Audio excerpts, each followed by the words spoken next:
بسم اللہ الرحمن الرحیم اللہم صلی وسلم مبارک علی سیدنا و مولانا محمد مبارک وسلم وصلی علیہ۔ احباب گرامی، آج ہم آپ کے سامنے 7 رمضان المبارک کی مناسبت سے 7ویں پارے کی تفسیر اور تشریح اور خلاصہ پیش کریں گے۔ میں دعا کرتا ہوں اللہ تعالی ہمیں قرآن کریم سمجھنے کی توفیق سے سرشار فرمائے۔ گرامی اقادر 7واں پارہ سورۃ المائدہ کی آیت نمبر 82 سے شروع ہوتا ہے، اور اس سے پہلے سورۃ المائدہ میں مختلف مضامین پر بات کی گئی ہے۔ 7ویں پارے کی جو پہلی آیت ہے اس کے اندر اللہ تعالیٰ ارشاد فرماتا ہے وَإِذَا سَمِعُوا مَا أُنزِلَ إِلَى الرَّسُولِ تَرَىٰ أَعْيُنَهُمْ تَفِيضُ مِنَ الدَّمْعِ مِمَّا عَرَفُوا مِنَ الْحَقِّ۔ اس آیت کریمہ کا شان نزول یہ ہے کہ حضرت ابن عباس رضی اللہ تعالی عنہ فرماتے ہیں کہ نبی کریم صلی اللہ علیہ وسلم کے صحابہ کرام جب نجاشی کے دربار میں پہنچے اور انہوں نے قرآن کریم کی آیات کریمہ انہیں سنائیں تو وہ رو پڑے، ان کی آنکھوں میں آنسو آ گئے اور انہوں نے اسلام قبول کر لیا۔ تو قرآن کریم کی اس آیت کریمہ کے اندر ارشاد گرامی جو میں نے تلاوت کی آیت، اس کا معنی بھی مفہوم یہی ہے کہ اہل ایمان کی یہ علامت ہے کہ جب وہ قرآن کریم کی تلاوت سنتے ہیں تو ان کی آنکھوں سے آنسو ٹپک پڑتے ہیں۔ تو یہ آیت ان کے شان نزول میں بیان ہوئی، اور مزید اگلی آیات میں بھی اسی مناسبت سے مختلف فضائل اور اوصاف بیان کیے گئے۔ آیت نمبر 87 تک یہی کچھ ہے۔ 87 اور 88 میں مؤمنوں کو یہ اختیار دیا گیا کہ حرام اور حلال کا اختیار صرف اللہ تعالیٰ کے پاس ہے، تمہارے پاس نہیں۔ مؤمنوں کو واضح طور پر بتا دیا گیا کہ ان اختیارات کا مالک اللہ تعالیٰ ہے۔ 89 میں یعنی 89 میں قسم کا کفارہ بیان کیا گیا کہ اگر تم قسم اٹھا لیتے ہو، جبکہ قسم عام حالات میں اٹھانی نہیں چاہیے، اگر کوئی شخص قسم اٹھا لیتا ہے تو اس کا کفارہ قرآن کریم نے فرمایا کہ فَكَفَّارَتُهُ إِطْعَامُ 10 مَسَاكِينَ مِنْ أَوْسَطِ مَا تُطْعِمُونَ أَهْلِيكُمْ وَكِسْوَتُهُمْ وَتَحْرِيرُ رَقَبَةٍ فَمَن لَّمْ يَجِدْ فَصِيَامُ 3 أَيَّامٍ۔ کہ اگر تمہارے پاس قسم جو ہے، اگر تم قسم اٹھا بیٹھے ہو اور اس کا کفارہ پڑھنے کی اس پر کفاسہ پڑ چکا ہے تو اس کے لیے 10 دن کے روزے رکھنا تمہارے اوپر ضروری ہے۔ بس اس میں تھوڑی سی کٹنگ کروا لیں گے اس کو۔ اگر تمہارے اوپر قسم ہے، اگر تم نے قسم جو ہے وہ اٹھا لی ہے تو قسم کو پورا کرنے کے لیے تمہارے پاس وقت نہیں ہے، پورا نہیں کر سکتے، تو پھر اس کا کفارہ ادا کرنا ہوگا۔ تو اس قسم کے کفارہ کے اندر یہ ہے کہ سب سے پہلے تو 3 دن کے روزے ہیں۔ اگر 3 دن کے روزے تم نہیں رکھ سکتے تو 10 مسکینوں کو کھانا کھلانا ہے، اور کھانا بھی اس لیول کا جو آپ عام حالات میں خود یا اہل خانہ کو کھلاتے ہیں۔ اور تیسری چیز جو ہے وہ غلام کو آزاد کروانے کا حکم ہے، لیکن آج کے دور میں غلامی ختم ہو چکی ہے۔ تو پہلے سٹیپ پہ 10 مساکین 10 جو غلام ہیں، مسکین ہیں، ان کو کھانا کھلانا ہے، اور دوسرے سٹیپ کے اندر جو ہے وہ 3 لگاتار روزے ہیں۔ اس آیت کریمہ کے بعد نیکسٹ میں جو ہے آیت نمبر 89 اور 90 اور 91، ان میں مومنوں کو شراب، جوا اور اسی طریقے کے ساتھ جو مختلف چیزیں ہیں، شیطانی کام ہیں، ان سے منع کیا گیا ہے، اور اس کی تفصیل بیان کی گئی ہے۔ آیت نمبر 99 تک حرام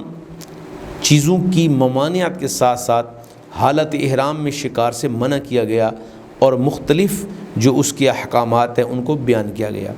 آیت نمبر 103 تک رسول اللہ صلی اللہ علیہ وآلہ وسلم سے غیر ضروری بحث اور غیر ضروری سوالات سے منع کیا گیا۔ نیز ان جانوروں کا گوشت کھانا بھی حرام قرار دیا گیا جو انسان کے لیے حرام ہیں، یا ایسے حلال جانور جو بتوں کے نام پر وقف کیے گئے ہیں، چھوڑ دیے گئے ہیں، تو ان کے لیے ان پر جو ہے اسلام کا حکم نازل ہوا۔ آیت نمبر 104 میں یہ بتایا گیا کہ اہل کتاب کو یہ باور کروایا گیا کہ تم دین اسلام کو ہی اختیار کرو، دنیا کے جتنے بھی مذاہب ہیں ان کو چھوڑ دینے کا حکم ارشاد فرمایا۔ اسی طریقے کے ساتھ آیت نمبر 106 سے لے کر 111 تک وصیت کیسے کرنی ہے، اس کے گواہ کون ہونے چاہیے، اور پھر اس کے بعد حضرت عیسیٰ علیہ السلام پر جو اللہ تعالیٰ کی نعمتیں ہوئیں ان کا ذکر کیا گیا۔ آیت نمبر 112 میں حضرت عیسیٰ علیہ السلام کے حواریوں کے حوالے سے اور اسی طریقے کے ساتھ مزید آگے بڑھتے ہوئے اس سورہ کے آخر تک یعنی سورۃ المائدہ کے آخر میں مختلف قسم کے عیسائیوں کے امور اور ان کی غیر ذمہ دارانہ رویے کو بیان کیا گیا۔ اسی طریقے کے ساتھ اسی پارے میں 7ویں پارے میں سورۃ المائدہ کا آغاز ہوتا ہے۔ مائدہ دسترخوان کو کہا جاتا ہے۔ سورۃ المائدہ جب اختتام پذیر ہوتی ہے تو چونکہ اس کو سورۃ المائدہ کو دسترخوان کے نام سے اس لیے تعبیر کیا گیا کہ اس کے اندر بھی جزوی طور پر حضرت عیسیٰ علیہ السلام پر جو دسترخوان نازل ہوا اس کا ذکر تھا۔ نیکسٹ میں سورۃ الانعام، عموماً لوگ انعام بھی غلطی سے پڑھ جاتے ہیں تو یہ انعام ہے، انعام کا معنی جانور چوپائے کہا جاتا ہے۔ اس میں مختلف قسم کے جو امور ہیں، سب سے پہلے تو میں ان کا ایک اجمالی تبصرہ آپ کے سامنے کرنا چاہتا ہوں کہ اس سورت مبارکہ میں آسمانوں اور زمین پیدا کرنے والی ذات کے جو آپ کی عظمت اور شان ہے پروردگار کی، اس کو بیان کیا گیا۔ توحید و رسالت کے بنیادی مسائل دلائل بیان کیے گئے، حیات بعد الممات، حشر و نشر، سزا و جزا کا بیان، اصل دین ابراہیم کی وضاحت، انسان کے اندرونی بیرونی شہادتوں، عقل و فطرت کے تقاضوں سے استدلال کیا گیا، اور مزید تقدیر کے مسائل، رسوم و رواج اور مشرکین کے حالات اور اس دور کی تہذیب و تمدن پر بحث کی گئی۔ یوں سمجھیے کہ یہ جو سورہ انعام ہے یہ بڑی ایک پرفیکٹ صورت مبارکہ ہے۔ تو اس کا آغاز ہوتے ہی اللہ تبارک و تعالیٰ کی کبریائی، کفار کے احوال، آیت نمبر 14 تک مسلمانوں اور کفار کے جو معاملات ہیں ان پر بحث کی گئی ہے۔ آیت نمبر 20 تک اہل کتاب کے معاملات کو ڈسکس کیا گیا ہے، جبکہ آیت نمبر 21 اور 22 کے اندر قیامت کے دن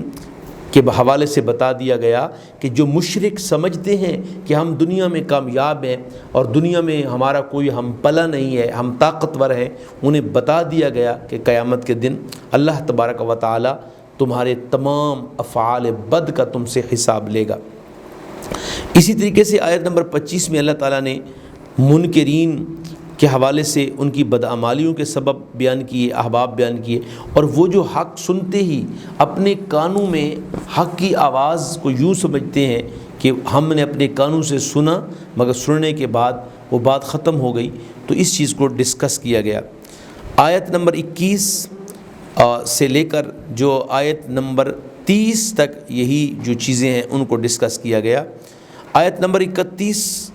اور پھر اس سے آگے آیت نمبر 50 تک جو ہے اللہ تبارک و تعالیٰ کی جو تخلیقات ہیں، خصوصاً جو پرندے ہیں، جو فرشتے ہیں اور مختلف اقوام کے جو حالات ہیں ان پر ڈسکس کیا گیا۔ مناظر فطرت کی خوبصورتی اور دلکشی اور اس کو واضح طور پر بیان کیا گیا۔ آیت نمبر 46 سے لے کر 50 تک اللہ تبارک و تعالیٰ نے فرمایا کہ کون ہے جو تمہارے اوپر اختیار رکھتا ہے، کون ہے جو جس نے تمہیں طاقت سننے کی عطا کی ہے۔ اسی طرح آیت نمبر 51 سے آنورڈ آگے تک جو ہے قیامت کے حالات، حیات بعد الممات پر ڈسکس کیا گیا، اور اسی طرح کفار کے رویوں پر بحث کی گئی۔ آیت نمبر 59 کے اندر غیب کے حوالے سے بیان کیا گیا کہ اللہ تعالیٰ غیب کا جو خزانہ ہے وہ کسی کو مطلع نہیں کرتا۔ وما کان اللہ لیطلعکم علی الغیب ولکن اللہ یجتبی برسلہ من یشاء، کہ اللہ تعالیٰ جو غیب کے خزانے ہیں وہ کسی بھی غیرے کے حوالے نہیں کرتا، نہ کوئی عام شخص اللہ تعالیٰ کے علوم پر فائز ہو سکتا ہے، جان سکتا ہے۔ اگر غیوبات پر کسی کو اللہ تعالیٰ مطلع فرمانا چاہتا ہے تو وہ صرف اور صرف نبیوں کو فرماتا ہے۔ اسی طریقے کے ساتھ 61 آیت میں بھی انہی امور کو اور اللہ تعالیٰ کے نظام کو اور بحر و بر میں اللہ تعالیٰ کس طریقے کے ساتھ اپنے بندوں کو بچاتا ہے، اس طریقے کے ساتھ لوگوں کو عذاب سے نجات دیتا ہے۔ تباہ کن آندھیاں، طوفان، بارشیں، سیلاب، اس کے اوپر جو ظالم حکمرانوں کا مسلط ہونا ہے، ماتحتوں کا نافرمان ہو جانا، ان اسباب کو بیان کیا گیا۔ اور اس سے اجتناب کرنے اور اس سے پناہ مانگنے کی صورت یہ ہے کہ جس قسم کے طوفان بد اور جس قسم کے خطرات امڑ آتے ہیں انہیں انسان کی مجموعی بدعمالیوں کا نتیجہ قرار دیا گیا۔ آیت نمبر 68 سے لے کر آیت نمبر 73 تک اللہ کی وحدانیت کہ پروردگار کو پکارو، اس کو یاد کرو، اس کی عظمتوں کے ڈنکے بجاؤ، ان چیزوں کو بیان کیا گیا۔ آیت نمبر 73 تا 81 ابراہیم علیہ السلام کا ذکر ہے کہ اللہ تبارک و تعالیٰ نے کس طریقے کے ساتھ ابراہیم علیہ السلام کو زمینوں میں حکمرانی عطا کی اور ان کی نسل کو جو ہے وہ آگے بڑھایا، اور ابراہیم علیہ السلام کا وہ مکالمہ جو انہوں نے اپنے چچا جان سے کیا جن کا نام آزر قرآن کریم نے بیان کیا کہ اللہ کے علاوہ جو ہے میں کسی کو نہیں پکار سکتا، اور پھر سورج کو نہ میں رب مان سکتا ہوں نہ میں چاند کو مان سکتا ہوں، میں تو اس کو رب مانوں گا کہ جو پوری کائنات کا پالنہار ہے، جو دنیا کی تمام روشنیوں کو پیدا کرنے والا ہے۔ اسی طریقے کے ساتھ یہ بڑا تفصیل کے ساتھ جو ہے ذکر ہے، اور اسی طرح اللہ تبارک و تعالیٰ نے پھر فرمایا اسی رکوع کے اندر کہ ہم نے ابراہیم علیہ السلام کو ان کی قوم کے مقابلے میں بہت ساری نعمتیں عطا کیں۔ پھر نوح علیہ السلام، اولاد ابراہیم، اسحاق علیہ السلام، یعقوب، داؤد علیہ السلام، سلیمان، ایوب، یوسف علیہ السلام، ہارون علیہ السلام، زکریا علیہ السلام، یحییٰ و عیسیٰ علیہ السلام، الیاس، اسماعیل علیہ السلام، الیسع، یونس اور لوط علیہ السلام، ان تمام انبیاء کا ذکر جو ہے اس آیت کریمہ کے اندر، اس رکوع کے اندر کیا گیا۔ آیت نمبر 91 میں فرمایا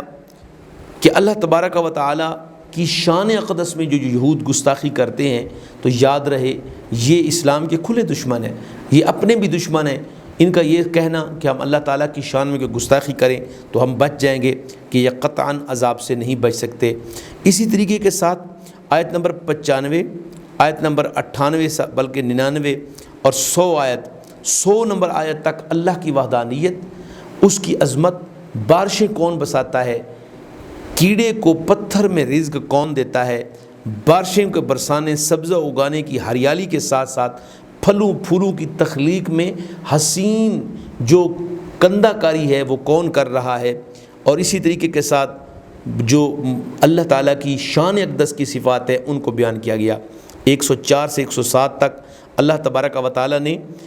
واضح طور میں ارشاد فرمایا کہ تم اچھی طرح جان سکتے ہو کہ بھئی کائنات کے اندر جو حسن ہے، جو رعنائیاں ہیں، کیا یہ عقل مندوں کے لیے اشارہ نہیں؟ کیا یہ توحید باری تعالیٰ پر ایمان لانے کے لیے کافی نہیں؟ کیا ان چیزوں سے اللہ کی کائنات کی جلوہ گری محسوس نہیں ہوتی؟ تنبیہ کر کے متنبہ کیا جا رہا ہے۔ آیت نمبر 108 میں مختلف مذاہب کے درمیان پرامن بقائے باہمی کا ایک اصول بیان کرتے ہوئے کہ تم ایک دوسرے کی عبادت گاہوں کی تعظیم کرو، اور کوشش کرو کہ کسی کے جو حق برا جو اس کا معبود ہے اس کے خلاف مت جاؤ، اس کی توہین نہ کرو، کہیں ایسا نہ ہو کہ وہ آپ کے حقیقی خالق و مالک کے خلاف کلمہ نازیبہ نہ کہہ دیں۔ اسی طریقے کے ساتھ قیامت کی چند نشانیوں کو بیان کیا گیا، اور ایمان والوں کے لیے ایمان کو سب سے بڑی دولت قرار دیا۔ گرامی قدر، ہم سمجھتے نہیں ہیں کہ مسلمان کے پاس جو اللہ تعالیٰ کی سب سے بڑی عطا، سب سے بڑی نعمت ہے وہ ایمان ہے۔ اگر وہ ایمان کی حفاظت کرے تو اس سے بڑی اور کوئی نعمت نہیں ہو سکتی۔ آئیے 7 رمضان المبارک کی بابرکت گھڑیوں میں ان نکات کی روشنی میں، ان تفسیری جملوں کی روشنی میں ہم کوشش کریں، قرآن کریم کی تلاوت بھی کریں اور آگے بڑھیں۔ اللہ تبارک و تعالی ہمیں قرآن کا فہم اور فہم کامل عطا فرمائے۔ وآخر دعوانا ان الحمد للہ رب العالمین۔